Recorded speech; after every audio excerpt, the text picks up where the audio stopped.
Oui, bonjour à toutes et à tous. Bienvenue dans ce webinaire, un webinaire qui est dédié aux freelances. Alors, je rigole parce que je vois le chat de Philippe qui me demande si on ne pourrait pas inverser, mettre 55 minutes de disco et puis 5 minutes de statut. On va essayer quand même de pas trop blaguer et de revenir à l'essentiel sur les freelances. C'est la raison pour laquelle, en tous les cas, j'ai le plaisir de présenter aujourd'hui ce webinaire. Un webinaire donc qui va être dédié aux freelances et plus spécialement au statut. Alors, je rappelle, pour tous ceux et celles qui ne savent pas, on est en live. Bon, ça, c'est déjà la première des choses. Ça, vous en doutiez, je suppose, un petit peu quand même. Deuxièmement, vous aurez un replay à la fin, d'accord, qui arrivera directement en 5 minutes, comptez à peu près, après la fin de l'issue du webinaire. Et donc, vous pouvez poser absolument toutes vos questions. Alors, je m'appelle Patrick, je suis le cofondateur de Doux, je suis également expert comptable et c'est moi qui vais donc avoir le plaisir de lancer les hostilités. Lancer les hostilités autour de 4 grands pavés, on peut dire, parce que quand on est freelance, en fait, c'est un statut qui veut rien dire d'un point de vue juridique, puisque on peut très bien être freelance et exercer en micro, on peut très bien être freelance et exercer en entreprise individuelle ou en EIRL, parfois d'ailleurs sur un malentendu parce qu'on a dépassé les seuils de la micro et on se trouve bêtement, j'aurais tendance à dire, dans ce statut-là sans avoir réfléchi préalablement. Et puis, on peut choisir aussi le côté des sociétés, donc vous le voyez ici très exactement, de l'EURL et de la SASU, c'est-à-dire le monde des sociétés à proprement parler. Donc, plutôt, effectivement, que de prendre les uns après les autres, puis vous dire, ah ben ça, c'est les avantages et les inconvénients, j'ai trouvé que c'était plus sympa de donner, en fait, des critères de choix. Les critères de choix, j'en ai nombré 6 très exactement, que ce soit la sécurité, que ce soit la création, que ce soit le régime fiscal, le régime social, la TVA et les dividendes. Vous allez pouvoir vous reconnaître et au fur et à mesure, vous allez vous dire, bah tiens, ça correspond mieux à ce que j'attends. Sachant aussi que je rappelle, ce webinaire n'est pas dédié uniquement qu'aux personnes qui n'ont pas encore créé leur activité, c'est ceux qui sont parfois déjà en activité, voire parfois qui sont déjà en société, qui peuvent même se poser la question si le format SASU c'est le bon et s'il ne faudrait pas repasser sous un format EURL. Donc n'hésitez pas, en tous les cas, les questions seront toujours les bienvenues. Alors, puisqu'on commence par le premier critère, on va commencer par le critère de sécurité qui, pour moi, est quand même quelque chose de plutôt important. Et là, il n'y a pas photo. Le choix de la SASU et de l'URL sont les meilleurs. Pourquoi? Parce que je rappelle tout simplement que dans votre vie, vous avez votre patrimoine privé et quand vous lancez votre activité, il est professionnel. Le problème avec une entreprise individuelle ou avec une EIRL ou avec encore la micro-entreprise, c'est que votre patrimoine privé et votre patrimoine professionnel ne font qu'un. Pourquoi? Parce que tout simplement, il n'y a pas création d'un être moral différent. Parce que quand vous créez une société, que ce soit une URL ou une SASU, eh bien, vous avez deux. Ça, c'est vous, et ça, c'est la société. Alors que quand vous créez une entreprise, eh bien, il n'y a qu'un seul patrimoine. Donc, en distinguant bien les deux déjà, eh bien, c'est déjà pas mal dessus. Et Benoît, que se passe-t-il l'année où on dépasse le seuil de la micro-entreprise? On y reviendra, mais tu passes automatiquement en entreprise individuelle sans avoir choisi quoi que ce soit. Ça, c'est simplement le petit point. Et donc, voilà le point de la micro-entreprise et de l'entreprise individuelle. On va revenir, Benoît, sur ces explications, donc pas d'inquiétude, mais c'était une première point. Et donc, dans les protections qui se passent, eh bien, le plus faiblard qui peut exister actuellement, c'est la micro-entreprise, j'aurais pu le noter, c'est vrai, c'est l'entreprise individuelle. La protection, elle est égale à 0. Et quand je dis 0, c'est bien 0. C'est peut-être même moins 10 quand il faut réfléchir. Pourquoi? Parce que si demain, vous fondez les plombs, eh bien, on ira non seulement chercher sur votre patrimoine toutes les dettes, mais en plus, celles, par exemple, des charges sociales où on viendra encore les générer. Deuxième truc sur lequel il faut faire très attention comme forme juridique, c'est un truc complètement incongru, c'est société en nom collectif. Alors, vous allez dire, bah, attends, je ne comprends pas, Patrick, je croyais que société, ça nous protégeait. Oui, quand c'est une société commerciale. Or, les SNC, comme les sociétés civiles immobilières, sont des sociétés personnes et ça protège 0. Si vous prenez une part de SNC sur 100 000 et que demain, je ne sais pas, elle fait 1 million, par exemple, de casse, hein, qu'il manque 1 million d'euros, on pourra vous demander, à vous qui n'avez qu'une seule part, la totalité. Ça, c'est terrible. Donc, dans une SNC, si j'ai un conseil à vous donner, ne prenez jamais de participation dans une SNC. Ça, c'est le point qu'il faut retenir. Société civile immobilière, pareil, on est responsable indéfiniment, indéfiniment, mais proportionnellement à sa répartition. Si vous avez 10% des parts et qu'il y a 1 million d'emmerdes, eh bien, vous avez 100 000 euros sur lesquels vous pourrez être responsable. Ensuite, on continue effectivement, on a l'EIRL. Alors, l'EIRL, c'est entreprise individuelle à responsabilité limitée. Alors, ça protège mieux que l'entreprise individuelle parce qu'on a été voir un notaire, qu'on a noté 2-3 bricoles. Mais honnêtement, malgré tout ce qu'on peut dire, en tous les cas, si vous avez une activité un tant soit peu risquée, ne vous mettez pas dans une URL. Et puis après, on a l'EURL et la SASU. Là où on est au vert, ça veut dire qu'on est dans une séparation réelle des patrimoines avec une petite préférence pour la SASU parce que tout simplement, si vous arrivez à un pépin majeur, eh bien, dans ces cas-là, la SASU n'ira pas vous demander à titre personnel les charges sociales que vous n'avez pas versées. Alors que dans une URL, une SARL, les charges sociales de l'indépendant, si vous fondez les plombs, c'est quand même vous qui devrez les payer à titre personnel. Donc, vous voyez, ce qu'il faut bien comprendre, c'est que les deux seules formes juridiques qui vous protègent à fond, c'est l'URL et la SASU, et le reste, effectivement, bah, ce n'est pas extraordinaire. Voilà, c'est aussi simple que ça. Et donc, parfois, on me dit, oui, mais en sécurité, il n'y a peut-être rien. Alors, moi, j'ai toujours une anecdote en la matière, qui, malheureusement, est véridique, où j'avais un client, quand j'étais tout jeune collaborateur, qui installait des filtres électroniques à l'intérieur des hôpitaux, et manque de bol, un des filtres a déconné, et ça a cramé 3000 m² de local.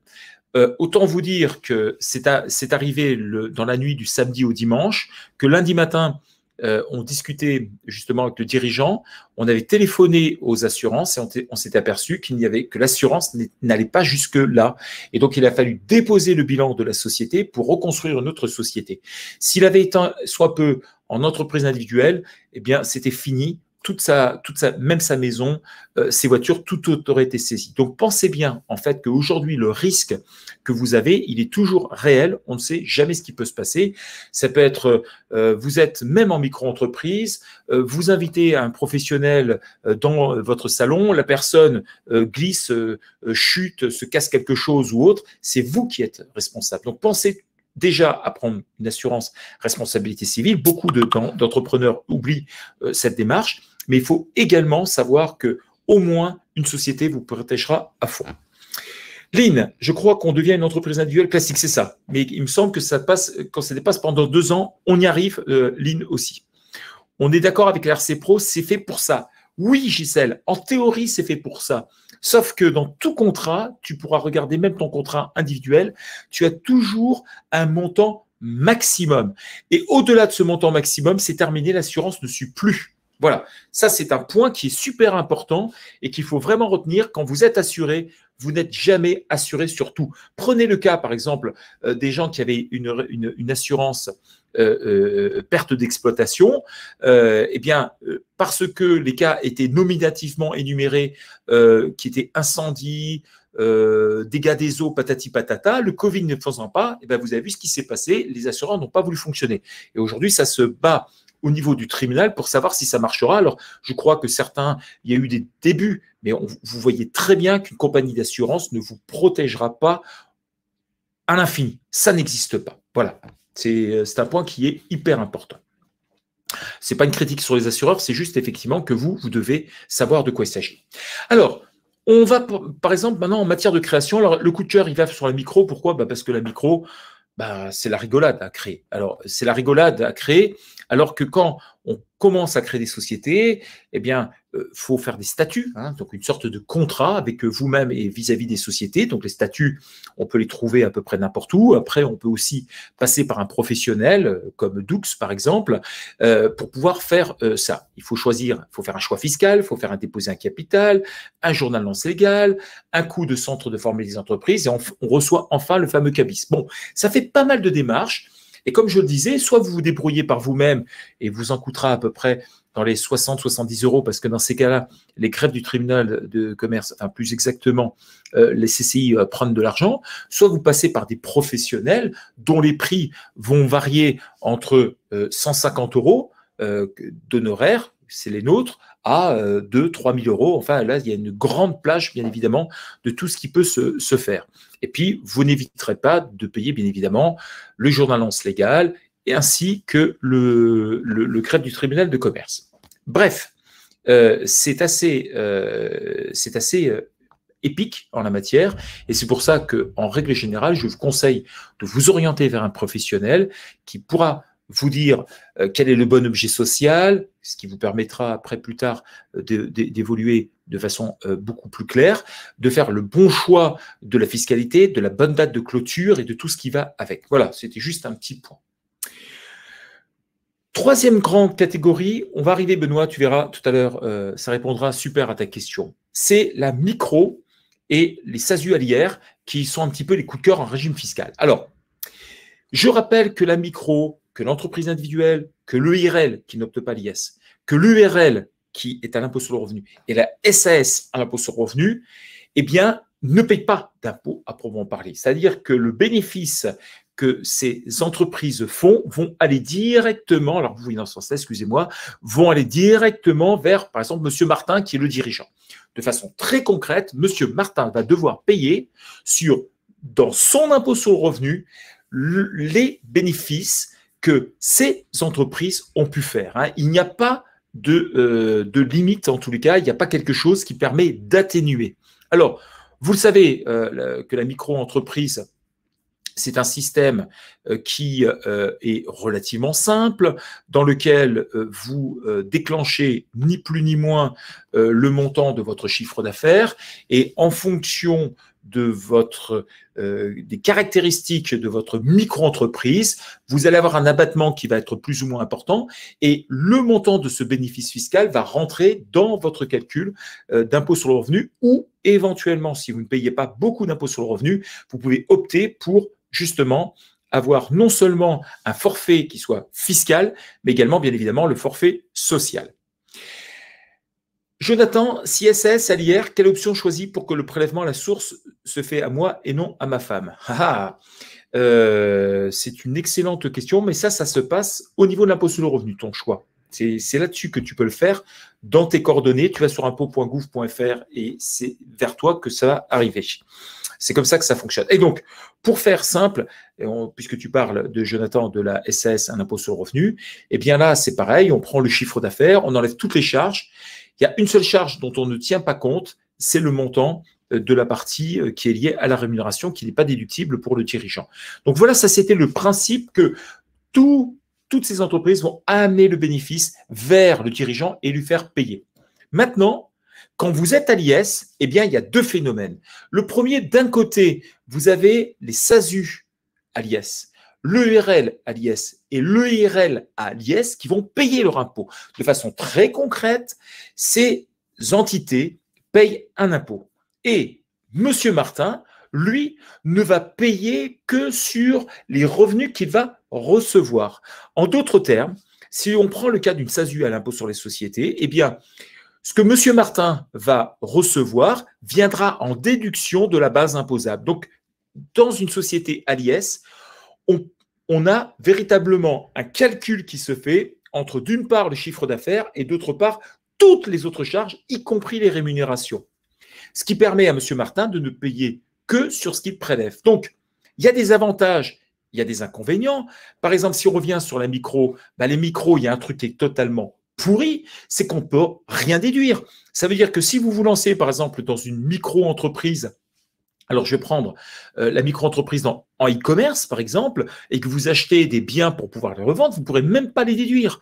Si vous faites que vous êtes consultant, vous avez acheté un ordinateur, vous ne pouvez pas récupérer l'ordinateur. Si vous êtes consultant et que vous avez des frais, par exemple, parce que vous avez des sous-traitants ou vous avez pris un salarié, vous ne pourrez pas déduire. Systématiquement, ce sera un calcul qui se fera sur le chiffre d'affaires. Donc, qui ne tient pas compte du tout, en fait, de la réalité de votre richesse que vous avez créée. On prendra un exemple à la fin.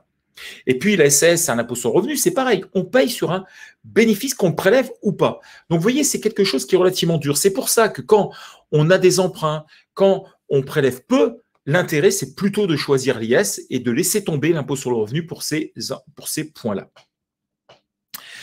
Alors, je vois qu'il y a des questions. Ferdinand, SASU IR, comment faire pour continuer à bénéficier de l'option IR après 5 ans? Alors, Ferdinand, et pour tous les autres, vous avez 5 années déjà pour choisir si vous êtes les 5 premières années de la SAS. Vous pouvez dire, j'ai envie de rentrer à l'impôt sur le revenu. Mais si vous attendez la 6e, c'est foutu, d'accord?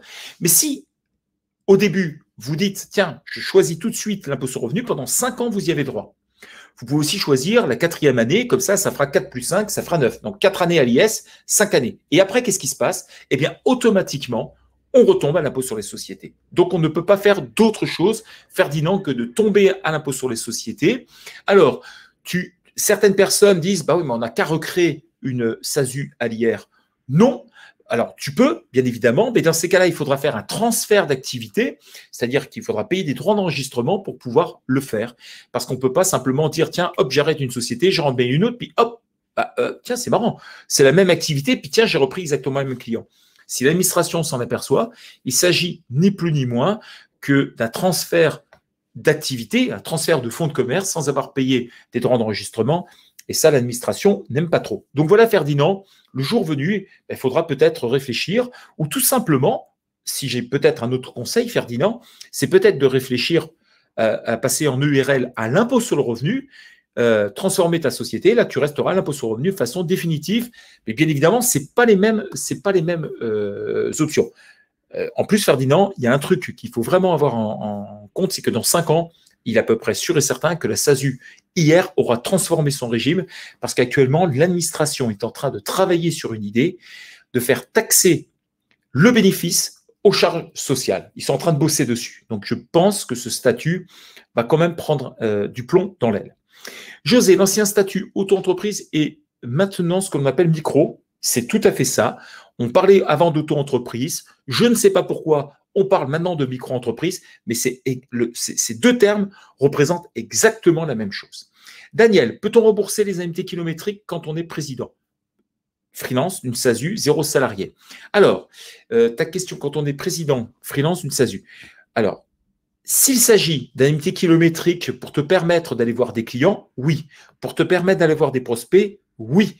Pour aller d'un établissement stable au siège social, oui. Mais par contre, s'il s'agit de te payer, toi, tes indemnités kilométriques pour te déplacer vers ton siège social, alors que chez toi, c'est ton domicile et qu'il n'y a pas d'établissement secondaire, la réponse est non. Voilà, très exactement. Aurélie, j'ai l'impression que le statut d'entrepreneur est risqué pour débuter. Pour le format SASU, on a tout de suite les charges à payer. Non, on y viendra si tu veux. Aurélie, la seule obligation quand tu es en SASU, c'est de payer ce qu'on appelle une CFE. D'ailleurs, que tout le monde paye désormais, soit en passant. La CFE, alors par exemple, quand tu es à Lyon, tu vas payer 300 € en septembre. Prenons un exemple pour être précis. Vous créez votre SASU maintenant. On est le 3 février de mémoire. Le 3 février 2021, vous décidez de créer votre statut, votre SASU. Le premier impôt, Aurélie, que tu auras payé sera en septembre 2022. Excuse-moi. En septembre 2022, tu auras payé 300 € au titre de la CFE. OK? C'est tout. Maintenant, si tu décides de te donner des salaires, tu paieras des charges sociales. Mais si tu ne te donnes pas de salaire, tu paieras 0. Si tu décides, par exemple, si tu fais du chiffre d'affaires, il faudra payer la TVA. Mais je rappelle, la TVA, tu la prends et tu la redonnes. Donc, en fait, ça n'a aucun coût. Donc, pas de problème, Aurélie. Franchement, ça coûte 0. Et micro-entrepreneur, oui, par contre, là, tu vas payer tout de suite. Je te confirme. C'est-à-dire que si tu commences à créer ton micro-entreprise, tous les trimestres, il faudra que tu te déclares et que tu payes sur ton chiffre d'affaires d'emblée la fameuse charge sociale, ce qu'on appelle la sécurité sociale des indépendants désormais, ainsi que la CSG. Jonathan, puis-je avoir 2 sociétés SASU, NIS annulières? Oui, Jonathan, c'est tout à fait faisable. De préférence, ce qui serait bien, c'est qu'elles n'aient pas tout à fait le même type d'activité. Mais c'est facile à faire, ça. David, en micro-entreprise à 30 000 € de chiffre d'affaires et 15% de charge variable, il est intéressant de passer en SASU ou attendre un peu. Eh bien, c'est l'exemple tout à l'heure, on y arrive. Pour une SASU avec 0 en chiffre d'affaires, quelles sont les charges à payer? La CFE, c'est tout. Voilà, pas plus. Et puis, puisque tu feras 0 de bénéfice, tu n'auras pas d'impôt sur le société à payer. Donc, ça fera 380 euros la première fois, 1 an et demi après, et la seconde fois, tous les ans. Daniel, pour les indices kilométriques, c'est pour aller chez un client.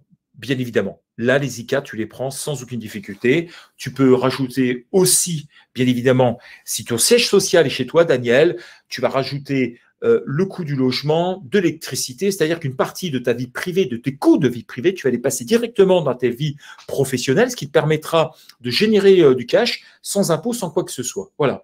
Tu vois, on peut faire encore beaucoup plus large et de façon bien évidemment légale. Hein, là-dessus, c'est très important.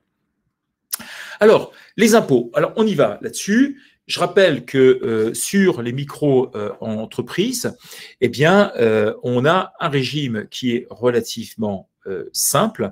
Sur celui-ci, attendez, excusez-moi, j'étais peut-être un peu vite. Oui, voilà, sur la micro-entreprise. Hop, on y est. Sur la micro-entreprise, donc, le principe, c'est que normalement, la SASU est à l'IS. Vous voyez, donc la micro-entreprise, d'un côté, le principe, c'est l'impôt sur le revenu sur le chiffre d'affaires. Vous avez la possibilité, notamment, d'avoir un prélèvement fiscal libératoire de 1,7%. D'accord? Ça, c'est à la condition que vous n'ayez pas été trop taxé les années précédentes. En entreprise individuelle, le principe, c'est l'impôt sur le revenu sur résultat. Et on a une possibilité d'option d'impôt sur les sociétés, ce qu'on appelle le IRL. En ERL, normalement, vous êtes sur l'impôt sur le revenu, d'accord? Mais vous pouvez opter à l'impôt sur les sociétés de façon irrévocable, c'est définitif. Et la SASU, normalement, vous êtes à l'IS, mais vous avez la possibilité, pendant 5 ans, les 5 premières années, d'opter à l'impôt sur le revenu pour les 5 années qui suivent. Si au bout de 3 ans, vous dites stop, j'arrête, je repasse nécessairement à l'IS, les 2 ans qui vous manquent, c'est terminé, vous ne les aurez plus jamais, bien évidemment. Hein. Et donc, c'est la raison pour laquelle il faut faire toujours très attention, dans tous les cas de figure, à prendre les bonnes décisions. Alors, avantages, inconvénients, on y arrive. Donc, ce que j'aime, moi, personnellement, sur la micro-entreprise, c'est sa simplicité. Je trouve ça plutôt sympathique. Ce que j'aime pas, on ne peut rien déduire du tout, d'accord? Et puis, ça ne permet pas de grandir aussi de façon très stable. Bon, pour l'entreprise individuelle, le URL à l'impôt sur le revenu, ce qu'on aime, je ne sais pas. Là, personnellement, je n'ai rien trouvé. Là, il faudra un jour que quelqu'un puisse me le dire. Alors, je plaisante toujours en disant que ma grand-mère était en entreprise individuelle. Alors, quand je dis ça, c'est que je trouve que, et croyez-moi, j'aimais ma grand-mère, mais c'était hyper adapté à une époque où on payait 3 fois rien, mais désormais, payer sur un bénéfice qu'on n'a pas pu prendre dans ses poches, avec les charges sociales qu'on connaît aujourd'hui en France, je ne vois pas ce qu'on peut aimer. Franchement, je ne vois pas. Et donc, ce qu'on n'aime pas, voilà, c'est que l'impôt repose sur des résultats. Et puis, de l'autre côté, l'URL IS et SASU IS, on paye sur ce qu'on prend. Et la SASU LIR, ce que j'aime, c'est l'avantage fiscal dans certaines situations. Certaines, je dis bien pas toutes. Et ce que j'aime pas, c'est que je sais qu'on est sur une bombe à retardement. Et le problème, c'est que je ne sais pas si c'est réglé sur 1 jour, 10 jours, 1 an ou 3 ans. J'en sais strictement rien. Et c'est la raison pour laquelle j'attire beaucoup l'attention des personnes qui veulent faire des SASU à l'IR, de se dire qu'un jour, le système risque de sauter et que pour se protéger, on va dire, des dégâts collatéraux, eh bien, de temps en temps, il ne faut pas hésiter à faire un rescrit fiscal. Hervé, on peut créer plusieurs SASU associés d'une SNC. Oui, Hervé, on est tout à fait d'accord. Jonathan, peut-on cumuler les chômages avec la création d'une SASU à l'IR et peut-on demander les aides de l'État? Alors, Jonathan, c'est une excellente question. Alors, tu vas voir que je vais te répondre de façon théorique et puis après très pratique. Jonathan, quand tu crées ta société, en fait, Pôle emploi ignore complètement si tu te trouves à l'IS ou à l'impôt sur le revenu. Et donc, de façon très concrète, quand tu es en SASU à l'impôt sur le revenu, en SASU à l'impôt sur les sociétés, comme il te demande d'identifier tous les mois ce que tu as pu toucher, si tu ne te donnes rien, tu n'as rien. Et du coup, tu touches les ARE de façon permanente. Maintenant, avec une SASU à l'IR, je rappelle, on est obligé de faire ce qu'on appelle une déclaration 2031 ou 2035. Ce sont des revenus qui vont rentrer dans votre 2042, c'est-à-dire dans votre impôt sur le revenu. En théorie, il faudrait déclarer ça auprès de Pôle emploi. Mais je sais que les gens ne le font pas. Je le sais. Et du coup, eh bien, je pense qu'il y a une espèce de micmac qui aujourd'hui fait que Pôle emploi n'est pas au courant que vous avez, en théorie, perçu des revenus. Et que s'ils s'en aperçoivent, s'ils devaient s'en apercevoir, à mon avis, demanderaient les remboursements des ARE qu'ils ont pu verser. Ça, c'est mon avis personnel. Je sais qu'ils ne le font pas, mais aujourd'hui, il y a une espèce de petite bombe là en la matière qui se fait. Donc, c'est pour ça que si j'ai un conseil à vous donner et que la SASU à l'IS est plus profitable, eh bien, pendant 2 ans, restez en SASU à l'IS et à la limite, si vous avez les 5 années, ben, vous les passez les 5 années après en impôt sur le revenu, mais au moins, les choses sont bien claires et nettes. Pascal, quel est le meilleur statut pour avoir le crédit d'impôt innovation? Je suppose que c'est ça ta question, c'est II. Il n'y en a pas, Pascal. Tu peux le recevoir aussi bien lorsque tu es en SARL que lorsque tu es en SAS. Ça marche dans les 2 cas de figure, même dans l'entreprise individuelle, mais honnêtement, tout dépend après du niveau auquel tu te fixes. Le crédit d'impôt innovation, c'est une sorte de crédit d'impôt recherche qui est un petit peu moins fort dans son enveloppe, mais qui participe justement au financement de la création. Quelles sont les certaines situations qu'on aime pour la SASU AIR? Alors, eh bien, c'est super simple, Fira. Ce que j'aimerais, moi, en SASU IR, par exemple, si j'étais en zone franche, ce qui me permettrait d'avoir un abattement sur la totalité, y compris de l'argent que je reçois, ça pourrait être sympa. Je trouve que la SASU IR est aussi très adaptée pour les gens qui prennent la totalité des revenus, enfin de l'argent qu'ils peuvent recevoir. C'est parfaitement adapté aussi aux personnes qui sont mariés ou pacsés avec des enfants, parce que du coup, ça fait tomber sacrément les points. Donc voilà les avantages que je pourrais aimer en SASU IR. Ce que je n'aimerais pas et que je ne choisirais pas si j'étais en SASU, c'est notamment quand j'ai des gros emprunts, donc je ne peux pas prendre tout l'argent. Du coup, je me trouve fiscalisé sur l'argent que je ne prends pas. Donc ça, je trouve que c'est rédhibitoire. Ou si notamment je commence à mettre en place un certain nombre de stratégies pour mettre en place des holdings, des choses comme ça. Là, c'est un peu plus chaud de faire une SASU à l'impôt sur le revenu.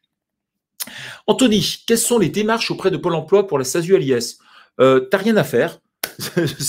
T'as strictement rien à faire. Tu vas t'inscrire à Pôle emploi parce que tu as été licencié, par exemple, et que tu veux toucher l'ARE ou que tu as fait une rupture conventionnelle.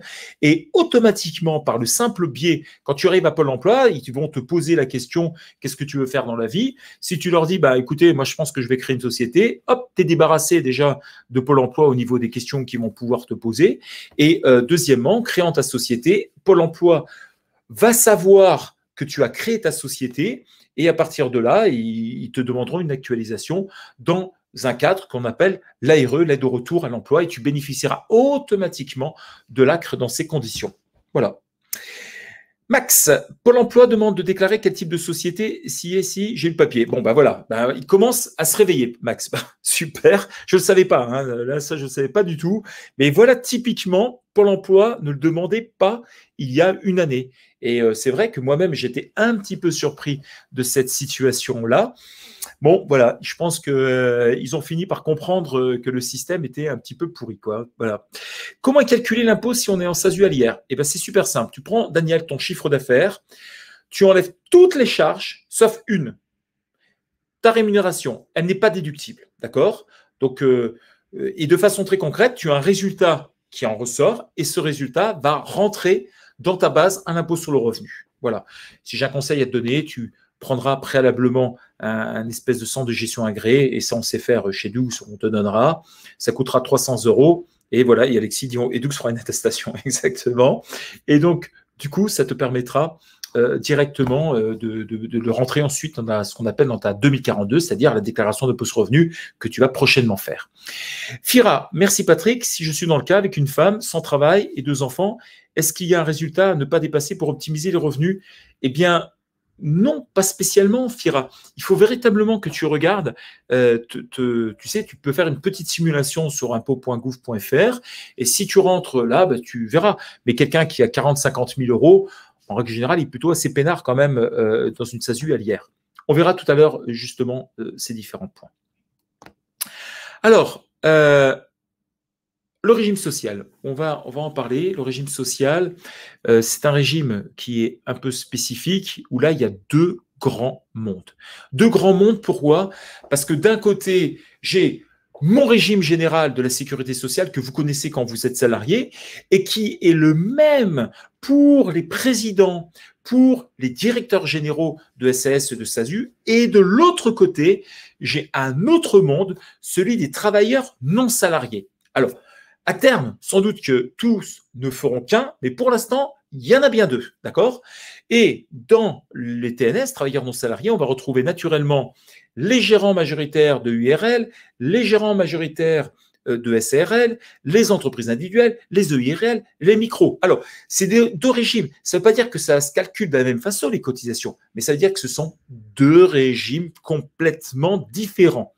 Là, ça n'a rien à voir l'un avec l'autre. C'est pour ça que je conseille très régulièrement de dire aux personnes, si vous êtes à l'ARE, l'aide au retour à l'emploi, ne vous emmerdez pas la vie. Restez au régime général en choisissant une forme de SAS. Il sera toujours temps, 2 ans après, soit d'opter à l'IR, soit de passer à autre chose, comme une URL qui coûtera moins cher en termes de cotisation. Mais au moins, vous resterez avec votre fameuse carte vitale. Enfin, il y en a toujours une en TNS, je vous rassure. Mais au moins, ce sera le même régime. Et ça, je pense que c'est un point qui est quand même relativement important. Alors, là où ça fait mal, c'est lorsqu'on commence à avoir des salaires de président, qu'on commence à se rémunérer. Et là, je vais vous faire une petite démonstration, ça va vous faire pleurer. Mais globalement, dites-vous que quand vous avez un salaire et que vous cotisez, vous vous constituez à terme ce qu'on appelle des revenus différés. Un revenu différé, c'est quoi? C'est un revenu qui vous sera donné sous forme de retraite, sous forme d'indemnité journalière, quand même. Donc, les cotisations, c'est jamais perdu. Bien évidemment, il y a un élément de générosité. Alors, pour la petite histoire, on a passé ce matin une vidéo que vous trouvez dans notre talk show sur notre chaîne YouTube. Tout à l'heure, si vous voulez, je vous donnerai d'ailleurs les coordonnées. Mais ça permet de savoir qu'aujourd'hui, quand on commence à bien vivre, entre parenthèses, que les affaires vont bien, il faut se donner entre 2 800 et 3 400 euros très exactement, pas plus, ça ne sert à rien. Et vous verrez que là, vous avez le meilleur compromis qui puisse exister en tant que président de SASU. Mais revenons à nos moutons. Et pour regarder le coût du salaire, pour avoir 100 euros net, il faut 128 euros. Pourquoi? Parce que 28 euros de revenu salarial, il reste les 100 euros. Et sur ces 128 euros de salaire brut, un peu comme une fiche de paye, vous allez payer 45% de charges patronales qui sont 58 euros. Ça veut dire, pour faire très simple, que pour avoir 100 euros, ça coûte à la société 186 euros. Ça fait beaucoup. On ne va pas se voiler la face. Mais en contrepartie, si votre société est un impôt sur les sociétés, eh bien, ça va réduire le montant des impôts et ça va vous générer une économie de 28 euros si votre IS est à 15% ou de 52 si IS est à 28, qui est passé à 26,5. Je n'ai pas actualisé, ça fait 51 euros, pour faire super simple. Et du coup, le coût réel, véritablement, eh bien, c'est 158 euros ou 134 euros. Voilà très exactement le coût du salaire. Quand on est gérant majoritaire, eh bien, il y a un gros changement, c'est que du coup, il n'y a pas de revenu salarial, il n'y a pas de bulletin de salaire, il n'y a absolument rien du tout. Et donc, avec le net, j'ai 0 de revenu. Je vais avoir mes charges patronales à 46 euros, ce qu'on appelle les cotisations du RSI, enfin, cotisations, excusez-moi, SSI, Sécurité sociale des indépendants, qu'on appelait auparavant RSI. On fait une économie d'impôts de la même façon, et mon coût réel est à 124 ou 105, à comparer quand même avec les 158 et 134. Vous voyez qu'il n'y a pas photo. Sauf que là, encore une fois de plus, ce que je vous dis, c'est que quand vous bénéficiez de l'ARE, ne vous mettez pas gérant de URL, surtout pas. Pourquoi? Parce que vous allez payer 1 500 euros la première année et 4 000 la seconde année, même si vous donnez 0 de salaire. Alors qu'en SA, vous donnez 0, ça coûte 0. Donc, s'il y a un chemin à suivre, et on reviendra tout à l'heure dessus, 2 ans de chômage égale 2 ans de SASU, et après, vous choisissez un autre régime de statut qui peut être URL ou autre chose. Je vais reprendre les quelques questions qui sont posées. Toc, toc, toc.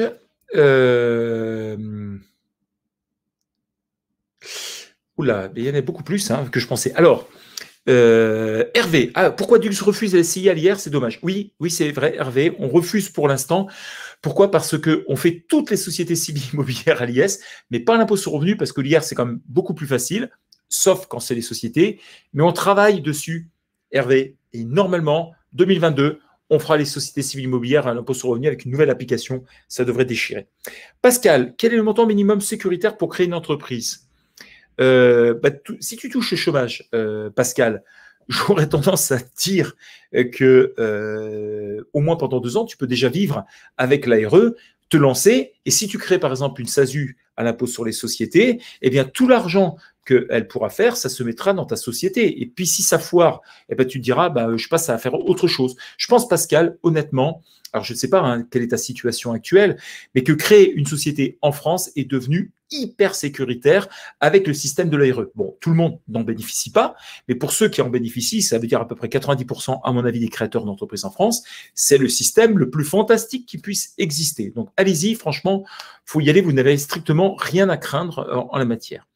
Alexandra, quels sont les avantages et inconvénients d'être rémunéré en SASU? Cotise-t-on aux caisses de retraite et recherche-t-on des droits Pôle emploi? Alors, Alexandra, est-ce que tu cotises j'ai oublié de préciser ce point et c'est super que tu m'en parles, Alexandra, de façon très concrète. Quand tu es président de SASU, tu es assimilé salarié. Ça veut dire que tu bénéficies de tout le régime général de la sécurité sociale, de la retraite, de la prévoyance et tout ce qui va, sauf un point, pas de Pôle emploi. Ce n'est pas possible. La seule chose qui est possible, c'est de pouvoir avoir 2 contrats, ce qui est presque impossible, et de le faire valider auprès de Pôle emploi, ce qui est presque de nouveau impossible. Donc, de façon très concrète, tu oublies Pôle emploi, d'accord? Et donc, ton Pôle emploi ne te donnera strictement rien, puisque c'est le fait que tu sois mandataire social, c'est-à-dire président ou gérant ou directeur général, qui t'empêche de pouvoir bénéficier de Pôle emploi. Voilà. Il y a des exceptions, mais ces exceptions, elles sont ultra fines. Alexis, si j'ai une SASU, ARE, salaire à 0, donc pas de retenue, ouais. Est-ce que je suis assuré sur la base de carte vitale? Je comprends que oui. Alexis, je vais répondre à ta question sur 2 points. Alexis, premièrement, tu auras ton extension, tu sais, de la portabilité. Tu sais que quand tu es salarié et que tu arrêtes, eh bien, tu as une portabilité qui peut aller jusqu'à 12 mois. 12 mois, ça veut dire que pendant 12 mois, tu pourras avoir la prévoyance, les assurances, etc., etc. Au-delà de 12 mois, tu n'as plus rien. Tu as simplement Pôle emploi qui te verse de l'argent. Et si tu es malade, Pôle emploi va te laisser passer par le système des assurances maladie et elle prendra le relais ensuite. Si j'ai un conseil à vous donner tous, allez voir votre courtier d'assurance préféré et votre assureur préféré quand vous vous lancez, de telle façon à ce que la fin de votre portabilité puisse rimer avec autre chose. Voilà, ça c'est un point qui est important. Et donc, oui, tu as ta carte vitale qui est prise, Alexis, il n'y a pas de souci. Daniel, donc SASU à l'IR, 100 000 euros de chiffre d'affaires, on paye 41 000 euros d'impôts. Non, Daniel, il faut que tu aies… si tu n'as que 100 000 euros de chiffre d'affaires et que tu n'as pas du tout de charge, je rappelle, il faut avoir des charges quand même. Donc, si tu arrives à faire 100 000 euros sans aucune charge, voilà. Donc, si tu remplaces chiffre d'affaires par bénéfice, oui, ça marche. Maintenant, si tu mets chiffre d'affaires, il faut que tu tiennes compte aussi de toutes les charges et donc dans ces cas-là, ça va payer, ça va être beaucoup plus bas. D'accord? Donc, Daniel, j'espère que j'ai répondu à ta question. Frédéric, non. Max, président de SASU, non assimilé salarié, pas de rémunération, TNS, non. Quand tu es président de SASU, quoi qu'il arrive, tu es toujours assimilé salarié. Et si tu n'as pas de rémunération, tu ne payes pas de TNS. Qu'on soit très très clair. TNS, c'est fait exclusivement pour les gérants majoritaires de SARL ou pour les micro-entrepreneurs ou pour les entrepreneurs individuels. Mais quand tu es président de SAS ou de SASU, tu es assimilé salarié, tu dépends du régime général de la sécurité sociale. Voilà. Alors Hervé, pas de CRDS. Alors ça, c'est la grande question qui se pose. Écoute, je ne sais pas quoi dire, Hervé, parce que aujourd'hui, je ne devrais pas dire ça, eh bien, il y a des différences de traitement entre les personnes. Il y a certains qui le payent et d'autres qui ne la payent pas.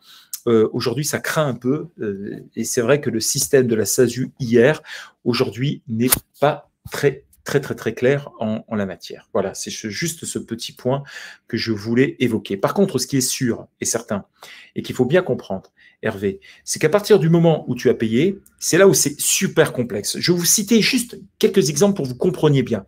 Par exemple, Hervé, tu es en SASU hier. Tu décides, par exemple, de te donner un petit bout de salaire, quand même, tu sais, histoire de valider tes trimestres de retraite. Ensuite, tu te prends des dividendes, OK? Eh bien, ce que tu devras faire dans ta déclaration d'impôt sur le revenu, à titre personnel, eh bien, tu devras, accroche-toi bien, hein, tu devras, dans ta déclaration d'impôt sur le revenu personnel, mettre 0 à la place du salaire qui t'a été donné, et tes dividendes, il faudra mettre 0 également, puisque ils ont été taxés par ailleurs au niveau de ton BIC. Tu vois, c'est super complexe et c'est pour ça que les SASU hier, c'est quelque chose sur lequel on peut réfléchir, on peut vous aider bien évidemment, mais dans lesquels on sait qu'il y a des traitements aujourd'hui fiscaux qui sont un peu différents d'un truc à l'autre et on sait que l'administration fiscale est en train de travailler dessus. Thomas, que se passe-t-il dans le cas d'un montage holding SASU, filiale URL, TNS ou pas TNS? Eh bien, Thomas, c'est super simple. Si tu es gérant majoritaire d'une URL, nécessairement, tu dépendras de la sécurité sociale des indépendants. D'accord? Donc, si tu as un montage, on va dire, ici, tu as une SAS, ici, tu as une URL. Autant te rémunérer là, parce que tu sais que quoi qu'il arrive, tu paieras des charges sociales. Et ensuite, ici, tu pourras toujours remonter de l'argent là, pour que là, toi, tu puisses toucher des dividendes. Donc, voilà des schémas qui peuvent être très intelligents, mais dans tous les cas de figure, à partir du moment où tu as une filiale qui est en URL et dont, par définition, le président est le dirigeant est nécessairement une personne physique, je tiens bien à le signaler, et bien du coup, tu deviens gérant majoritaire. Voilà, c'est aussi simple que cela. José, justement, quel est le minimum de salaire pour valider 6 trimestres de retraite? 600 fois le SMIC. Donc, le SMIC est à 10,25 €. Tu multiplies par 600, tu le divises par 12 et ça te donne le salaire minimum que tu dois te donner par mois ou par trimestre ou au minimum sur 2 bulletins de salaire. Dans une année, c'est 600 fois le SMIC, très exactement. Unitaire, bien évidemment. Thierry, j'ai 2 statuts SASU et micro-entrepreneur professionnel libéral avec lesquels je refacture ma SASU. Est-ce autorisé ou non? Alors, tu as des statuts SASU. Je suppose que c'est ta micro-entreprise qui refacture la SASU. Alors, est-ce que c'est autorisé, Thierry? La question est très intéressante. La première chose qu'il faudrait se poser, c'est de savoir déjà si les statuts, si la SASU fait exactement la même chose que la micro-entreprise. C'est la première chose. Si ce n'est pas le cas, il y a moins de risques. Si c'est le cas, il y a une éventualité, c'est que en cas de contrôle fiscal, on puisse dire que tout a été fait pour un montage purement fiscal. Et donc, dans ces cas-là, l'inspecteur fiscal pourrait évoquer l'idée d'abus de droit. Bon, alors là, on rentre déjà dans des tours assez hauts. À ma connaissance, je n'ai pas vu de jurisprudence encore à ce jour, hein, puis il faut dire aussi que c'est quand même relativement récent, on ne sait pas, voilà très exactement. Mais il y a quand même un point de friction possible. Cécile, peut-on cumuler SASU-IS et faire portage salarial pour le freelance? Cécile, no problème. Tu peux être présidente de ta société, faire un portage salarial, avoir parallèlement être gérante majoritaire si tu avais envie, ou si tu n'as pas être gérante majoritaire, tu pourrais avoir par exemple micro-entreprise. Donc là, tout est absolument faisable, Cécile, no problème. Voilà. Alors, on va parler, là je vous ai parlé, je reviens sur le coût du salaire du président, je vous parle du coût de salaire du gérant URLIS, et puis je vais vous parler aussi la micro. Alors, j'ai supposé notamment là que pour avoir 100 € net, eh bien, il fallait avoir 28 € de charge TNS, hein, en supposant qu'il y ait des salaires, ce qui faisait un coût de 128. Mais on va revenir tout à l'heure dans l'exemple. On reviendra, vous verrez, ça sera beaucoup plus fluide. Bon, en matière de TVA, je n'ai pas mis de coup de cœur, plus ou moins. En fait, la TVA n'est pas un problème pour ceux qui bossent avec des professionnels. Si vous bossez avec des clients particuliers, c'est un peu chiant parce que forcément, si vous aviez l'habitude, je ne sais pas moi, de vendre ce truc-là, par exemple, c'est un support, je ne sais pas moi, 10 € par exemple, le problème en fait que vous allez avoir, c'est que si demain vous optez à la TVA, vous allez vendre 12 €. Et du coup, vos clients qui avaient l'habitude de l'acheter à 10 parce qu'ils trouvaient que c'était pas cher, ils vont dire attends, 12 €, ça commence à faire beaucoup. Voilà. Si vous êtes un professionnel, tout le monde s'en fout. Pourquoi? Parce que le professionnel que vous lui vendez 10 € sans TVA ou que vous lui vendiez 12 euros avec TVA, bah lui, en fait, il payera 12, mais comme il va récupérer 2 euros, il n'aura que 10 euros à payer. Donc, c'est la raison pour laquelle je dis que quand on a des clients purement professionnels, ce n'est pas un problème d'opter à la TVA. Et quand on n'a que des clients particuliers, c'est un problème parce que soit les clients vont trouver que vous n'êtes pas suffisamment compétitif, soit c'est vous qui allez amputer sur votre marge et ça vous fera moins d'argent dans votre poche. Voilà le problème en fait majeur. Alors, je rappelle que en matière de TVA, je peux vous dire que c'est quand même beaucoup. Quand vous êtes en micro-entreprise et que vous dépassez le chiffre d'affaires de 36 500 euros précisément, dans ces cas-là, vous êtes assujetti le mois du dépassement immédiatement. C'est-à-dire que si vous avez dépassé 36 500 en février, eh bien, ce sera au mois de mars que vous devrez commencer à assujettir la TVA. Par contre, si pendant 2 ans, vous avez fait un chiffre d'affaires de 34 400 euros, vous passerez la 3e année avec la TVA. Là, à ce niveau-là, je me dis que les mecs, quand même, ils auraient pu prendre, je ne sais pas, des trucs style 40 000 ou 30 000, mais vous voyez quand même que cette notion aujourd'hui est devenue juste impossible, c'est-à-dire que 34 400 pendant 2 ans, la 3e année, c'est-à-dire que si vous êtes à 34 400, mais pas à 36 500, vous êtes sans TVA, et la 3e année, vous passez avec la TVA. Mais si la 2e année, vous passez à 37 000 euros, pouf, ça y est, vous êtes assujetti à TVA. Vous voyez quand même que les choses sont devenues super difficiles et que la micro-entreprise, donc par le principe, c'est qu'on n'a pas de TVA, mais que l'option peut l'être, mais qu'on passe obligatoirement à la TVA dans certaines situations particulières que je vous ai décrites. Et bien évidemment, là, je vous parle des prestations de services. Si on est en vente de e-commerce, c'est un peu plus du double dont on tient compte. Et que la TVA, par définition, s'applique au reste, entreprise individuelle, EIRL, URL et SASU, sauf si on opte à ce qu'on appelle la franchise de TVA, et notamment si on est en dessous de 36 500 euros, et bien dans ce cas-là, on pourra opter à ne pas être assujetti à TVA. Voilà, ça c'est un point qui est très important. Alors, Akram, je suis salarié et associé de 30% d'une SAS. Si je décide de sortir via une rupture pour créer ma propre entreprise, SASU éventuellement, je peux toucher les ARE et ACRE. Merci. Alors, tu es salarié, tu es associé à 30%. Je suppose, Akram, que tu as une fiche de paye où c'est bien marqué que tu dépends de Pôle emploi. Si c'est cette situation-là, c'est bon.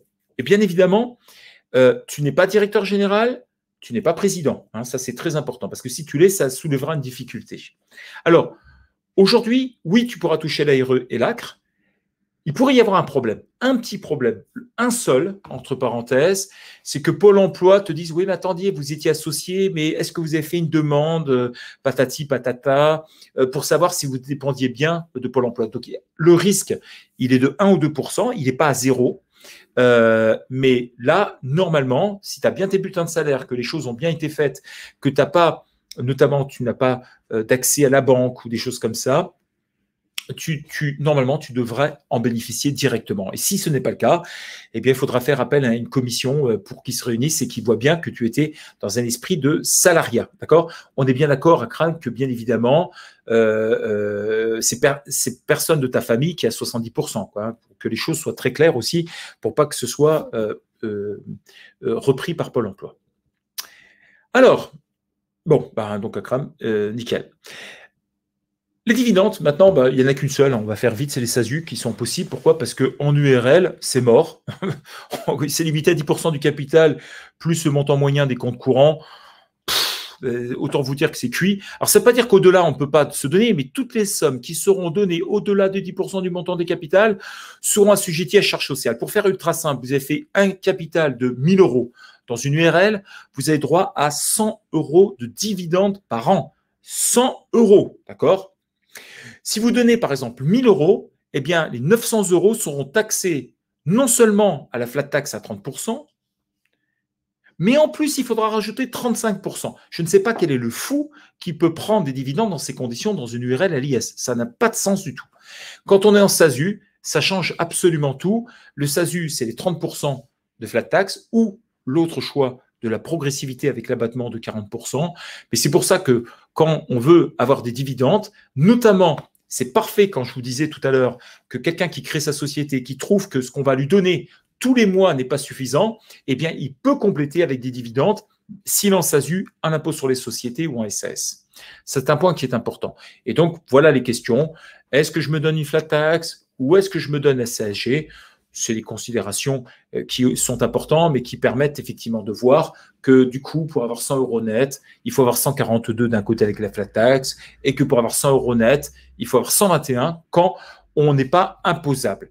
Moralité d'histoire, pour avoir 100 euros net en tant que dirigeant, eh bien, si on est gérant majoritaire, ça coûtera 124 ou 105. Ça coûtera 158 ou 134 quand on est salaire au président, 142 quoi qu'il arrive avec la flat tax ou 121 quoi qu'il arrive avec les dividendes. Donc vous remarquerez une chose, parce que trop souvent, on a tendance à dire que le dividende, c'est un petit peu le Saint Graal, c'est super, c'est magnifique, etc. Non, non, non, non, non, non, non, c'est pas vrai. Et quand on le voit, vous voyez, là, dans les calculs que j'ai pu montrer, alors c'est vrai qu'avec flat tax, vous êtes débarrassé d'impôts, ce qui n'est pas le cas des autres, mais de façon très concrète, ça coûte moins cher à la société parfois de donner, enfin ça coûte moins cher à la société de rétribuer un gérant que de donner des dividendes pour un président de SASU.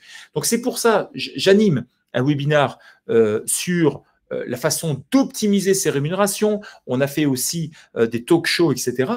Pensez bien que les dividendes est un moyen précis pour faire certaines choses qui peut contribuer à des trucs sympas.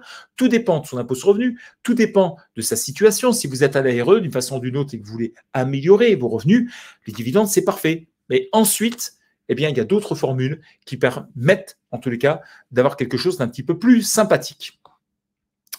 Alors, juste avant, je vais répondre aux questions. Aurélie, pour le format SASU hier, on doit payer des charges dès qu'on perçoit un salaire. Oui, c'est tout à fait ça. Est-ce que les charges à verser sont proportionnelles au salaire perçu? Oui, c'est 86%. Si tu touches 100 euros, eh ben, tu payes 86 euros de charges sociales. Voilà très exactement, Aurélie, c'est exactement cela dont je suis en train de parler. Voilà. Ça fait peur, hein. Mais bon, c'est comme ça. Mais au moins, tu valideras. Ouais, je comprends que tu puisses avoir peur. Conclusion sur les stratégies à adopter. J'ai fait quelques simulations. Une simulation sur un chiffre d'affaires à 40 000 euros. D'accord? Et je me suis dit, tiens, si j'étais en micro-entreprise, que je touche 40 000 euros, qu'est-ce qui se passerait? Eh bien, je devrais payer déjà 9 061 euros de taxes et de cotisations. Vous savez, c'est l'impôt sur revenu et tout qui va avec, enfin les charges sociales. J'ai supposé que j'aurais 1 300 euros à verser de frais fixes. Vous savez, c'est un peu d'électricité, un abonnement Internet, etc. La réalité, c'est plus, mais j'ai tenu compte de ça. Je devrais aussi avoir une assurance et je devrais payer mes frais bancaires. Je rappelle effectivement qu'en matière de micro-entreprise, on est tenu d'avoir une banque différente. Si bien qu'il me resterait 25 335 euros après impôt sur le revenu. J'ai fait une deuxième simulation avec 40 000 euros de chiffre d'affaires d'une URL à l'IS. Et donc, du coup, rebelote, j'aurai 11 483 de taxes et cotisations, j'aurai 2 178 euros de frais fixes, j'ai rajouté les frais de Dougs en la matière pour la tenue de la comptabilité et l'établissement du bilan, j'ai tenu compte des frais d'assurance et de banque, il reste 22 195 euros. Autant vous dire que, vous voyez, il y a 3 000 euros, enfin, même pas 3 000 euros de différence, 2 800 et quelque chose, mais cette différence, elle est quand même très importante dans le sens où vous avez une meilleure couverture en étant en URL à l'IS qu'en étant en micro-entreprise. Et quand on est en SASU, c'est à peu près du même acabit pour autre chose. Donc, du coup, pour moi, d'un point de vue stratégique, il y a 3 scénarios possibles. Le premier, celui du créateur qui n'a pas d'ARE. D'accord? Il n'y a pas d'ARE. Il commence, il ne sait pas trop comment s'y faire, etc. Et je pense que ça peut être assez sympathique de se mettre en micro-entreprise, histoire de voir comment ça marche. Mais très rapidement, d'emblée, prendre une prévoyance le premier mois. Le premier mois, c'est de prendre tout de suite une responsabilité civile. Et puis au bout, effectivement, de X mois, de se poser la question si l'EURL, je précise bien, n'est peut-être pas plus avantageux. D'accord? Ça, c'est peut-être une question. C'est le premier scénario. Deuxième scénario, c'est le créateur qui veut tout de suite grandir. Là, il sait que ça a démarré tout de suite, il ne veut pas s'enquiquiner, qu'il me dit, attends, la micro-entreprise, basta, quoi ça sert que je m'enquiquine si d'emblée je sais que ça a bien marché. Et bien dans ces cas-là, entre 0 et 24 mois, je me mettrai tout de suite en URL, je prendrai tout de suite la prévoyance, je prendrai tout de suite la responsabilité civile, et au bout de 24 mois, je me poserai la question si le URL est toujours ou non adapté à mon cas. Parce que les cas peuvent être différents. Je peux être une future maman et peut-être que me dire que le format salariat, c'est quelque chose qui est peut-être un petit peu plus agréable parce que je serai mieux protégé. C'est une honte en France, il n'y a pas d'autre mot, que aujourd'hui, une femme agricultrice a 4 fois moins de congé maternité. C'est pas normal. C'est-à-dire qu'aujourd'hui, une femme est jugée non pas sur le fait d'avoir ou non un enfant, elle est jugée sur sa qualité de statut juridique, d'accord? Alors qu'on soit entrepreneur individuel ou présidente de SASU ou salarié ou agricultrice, et puis j'en passe, eh bien, on a des scénarios qui sont fondamentalement différents. Donc, c'est pour ça que je dis que un format juridique n'est pas nécessairement quelque chose qu'il faut garder à vie. Il faut savoir évoluer de temps en temps. Et c'est pour ça que nous, chez Dougs, on a démocratisé ces possibilités de transformation de société pour permettre à chacun de pouvoir vivre la vie qu'il a envie et de ne pas se retrouver enquiquiné avec autre chose. Troisième scénario, celui du créateur SASU avec l'ARE. C'est-à-dire que là, c'est un cas classique. Je bénéficie de l'ARE parce que je suis sorti par le biais d'une rupture conventionnelle ou autre chose. Je ne pose pas de questions. Je me mets en SASU d'emblée et pendant les 24 mois, si ça dure 24 mois, mon chômage, voire 36, puisque en fait, on peut aussi, quand on a plus de 56 ans de mémoire, c'est 36 mois de Pôle emploi. Mais dans ces cas-là, je reste en SASU. Dès la 12e année, dès le 12e mois, je vais prendre une prévoyance, ou peut-être avant, tout dépend bien évidemment de ma portabilité. C'est la portabilité, vous savez, c'est la prévoyance, c'est la mutuelle dont vous pouvez bénéficier jusqu'à 12 mois maximum.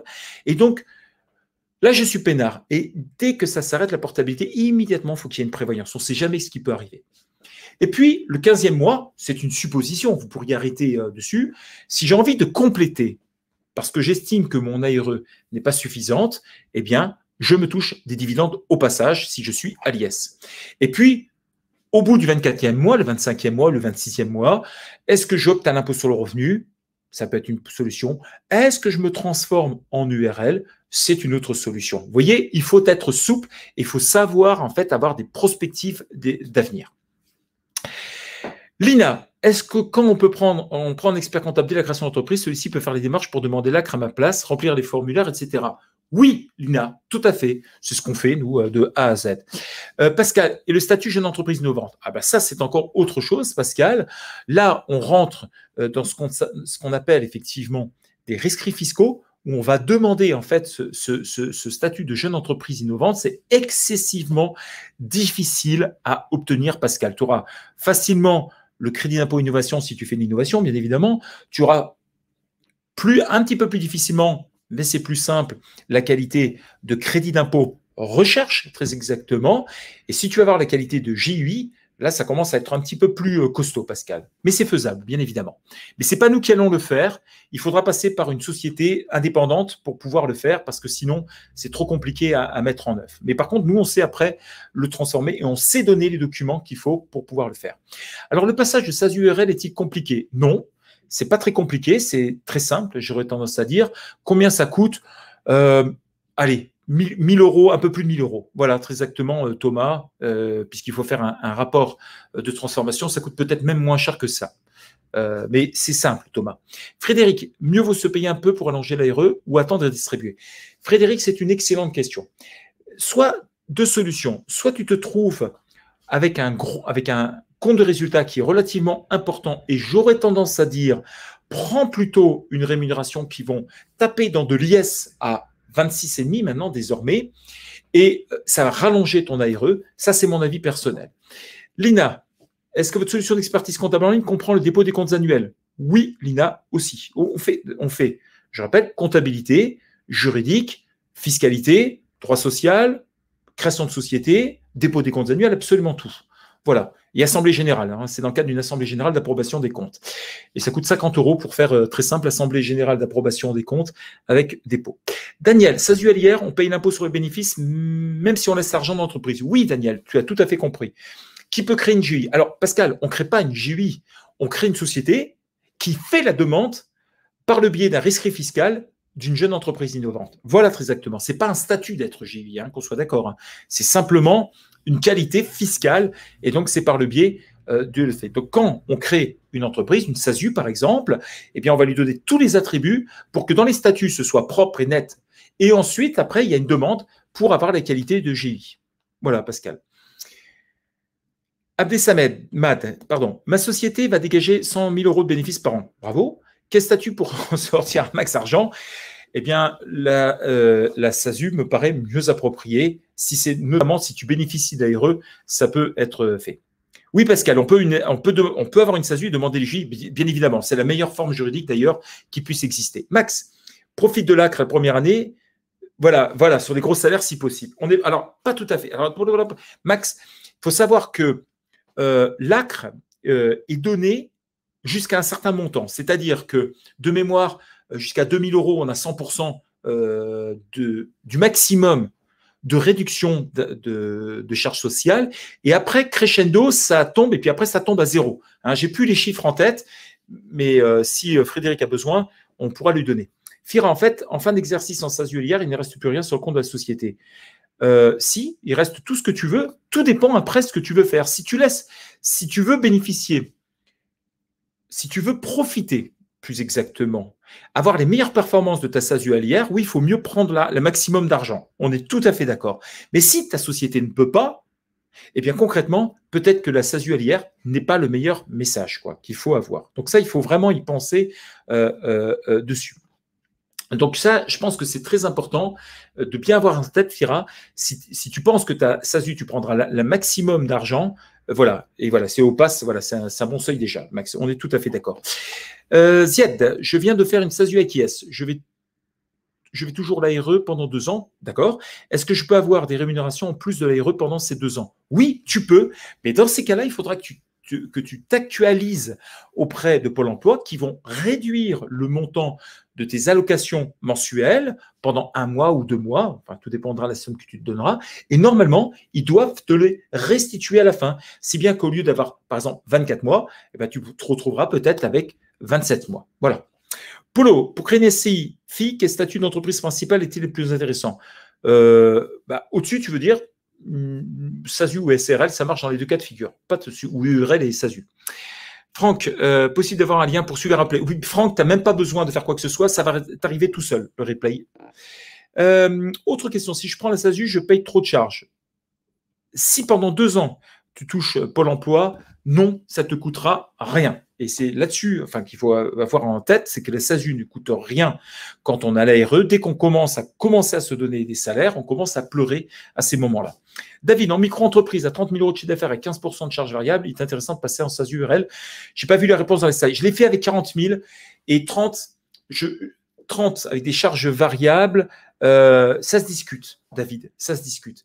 Il faudrait voir précisément, est-ce que tu touches l'ARE ou pas? Si tu touches l'ARE, j'aurais tendance à dire que ça vaut le coup peut-être les SASU de se donner. En plus, il y a un truc psychologique. Quand on se donne un copier aux fesses, entre parenthèses, en ayant une SASU, on a tendance à faire un peu plus de chiffre d'affaires. Il y a un phénomène psychologique en la matière.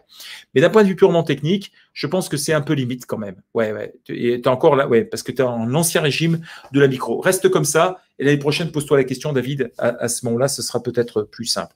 30 000, ça vaut peut-être pas le coup de le faire. Bon, alors, je sais que parmi vous, il y a des clients. Je sais qu'il y en a qui ne sont pas clients. Si certains veulent bénéficier d'un lien de parrainage, nos clients qui sont là, alors je sais que quand on est à ce stade, beaucoup ne sont pas clients. Voilà, donc, n'hésitez pas en tous les cas, si vous souhaitez avoir un lien de parrainage, ça vous permettra d'avoir non seulement un mois gratuit comme tout le monde, mais le 2e mois, et votre parrain recevra un mois gratuit. Et même, on peut s'auto-parrainer lorsque les personnes ont déjà créé une société. Je continue pendant ce temps-là. Thomas, faites-vous chez Doux des prestations de conseil pour des montages type holding? Oui. Remonter les bénéfices d'une URL pour investir dans des SCI, par exemple? Oui. Alors, Thomas, on fait ce type de conseil, on le fait via des webinaires, on le fait via des talk shows et on le fait aussi dans la réalité. Donc oui, bien évidemment, Thomas, on le fait. Combien coûte le passage de SASU URL? 1000 €. Pour faire simple, mais voilà. Choix de devenir client, j'ai déjà 2 années d'activité. Comment se fait la reprise de compta?